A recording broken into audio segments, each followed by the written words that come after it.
Hi friends, welcome back to our channel. మనకైతే AP రాష్ట్రంలో వితంతు పెన్షన్లపై ప్రభుత్వం ఒక కీలక నిర్ణయం అయితే తీసుకుంది. అయితే దీని గురించి ఈ వీడియోలో అయితే మనం ఒక ఫుల్ క్లారిటీగా అయితే తెలుసుకుందాం. ముందుగా వీడియో చూసే ముందు మన ఛానల్కి అయితే లైక్ చేసి సబ్స్క్రైబ్ చేసుకోండి. ఏపీ రాష్ట్రం నుంచి వచ్చే లేటెస్ట్ అప్డేట్ని అయితే మన ఛానల్లో ఎప్పటికప్పుడైతే అప్లోడ్ చేస్తూ ఉంటాను.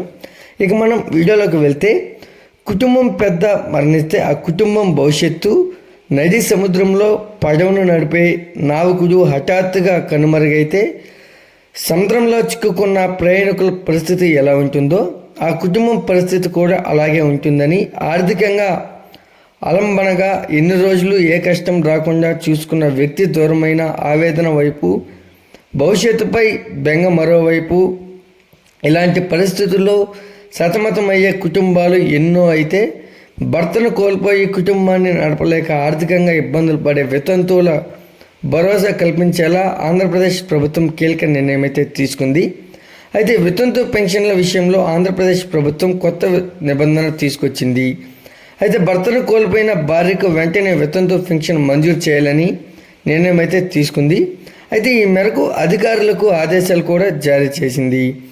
అయితే వితంతు పెన్షన్ల కోసం గతంలో కార్యాలయాల చుట్టూ కాళ్ళరిగేలా తిరగాల్సిన పరిస్థితి అయితే వితంతువులకు ఆ ఇబ్బంది కలగకుండా ఏపీ సర్కార్ చర్యలు అయితే తీసుకుంటుంది.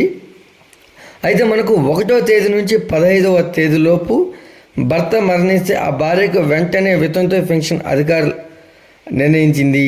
అయితే నెలలో 15 నుంచి 30వ తేదీలోపు భర్త మరణం సంభవిస్తే అలాంటి ఘటనల్లో ఆ వితంతువుకు వచ్చే నెల నుంచి పెన్షన్ అందించాలని అయితే నిర్ణయించింది. అందుకోసం మరణ ధృవీకరణ పత్రం, ఆధార్ కార్డుతో పాటుగా ఇతర డాక్యుమెంట్ను ఎంపీడీఓకు సమర్పించాల్సి ఉంటుంది. మరోవైపు వృద్ధాప్య పెన్షన్ తీసుకునేవారు మరణిస్తే అతని భార్యకు వెంటనే పెన్షన్ మంజూరు అయ్యేలా చూడాలని అయితే ఆదేశించినట్లు సమాచారం. అయితే మరోవైపు ప్రభుత్వం తీసుకున్న నిర్ణయంపై హర్షం వ్యక్తమవుతుంది.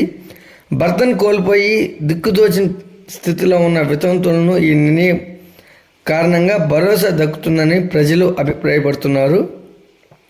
అయితే మనకు మరోవైపు పెన్షన్ల పంపిణీలోనూ ప్రభుత్వం ఇటీవల తీసుకున్న నిర్ణయాలను స్వాగతిస్తున్నారు.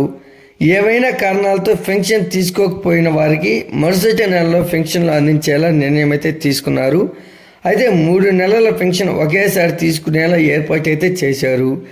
అలాగే 1వ తేదీ ఆదివారం లేదా సెలవు రోజు వస్తే ఒకరోజు ముందుగానే పెన్షన్ అందిస్తున్నారు. ఈ నిర్ణయాలపై హర్షం అయితే వ్యక్తమవుతున్నాయి. ఈ వీడియో కనుక నచ్చినట్లయితే లైక్ చేసి సబ్స్క్రైబ్ చేసుకోండి. మరొక లేటెస్ట్ అప్డేట్తో మీ ముందుకు తీసుకొస్తాను. Thanks for watching.